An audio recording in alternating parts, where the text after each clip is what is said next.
ఎప్పటికప్పుడు తాజా వార్తలను అందిస్తున్న పీవీఆర్ టీవీ9 న్యూస్ కు స్వాగతం. గ్రామము గుమ్నూర్బి మండల్ లింగాపూర్ కుమ్రంభీం డిస్టిక్.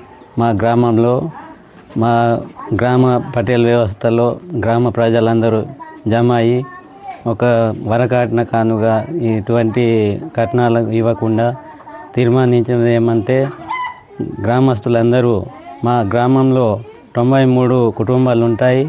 అందులో నుండి ఒక్కొక్క ఇంటికి ఎంతో కొంత ఆర్థిక సహాయము ఎవరైతే పెళ్లి చేసుకుంటారో మా గ్రామంలో ఆడబిడ్డ కానీ మగబిడ్డ కానీ వాళ్ళ తల్లిదండ్రులకు ఈ ఖర్చు భారం తగ్గించడానికి గ్రామస్తుల సహాయము అందించడానికి తీర్మానించడం జరిగింది. ఈ వరకట్న కానుక నిషేధించడం కోసమే ఈ నిర్ణయం తీసుకోవడం జరిగింది.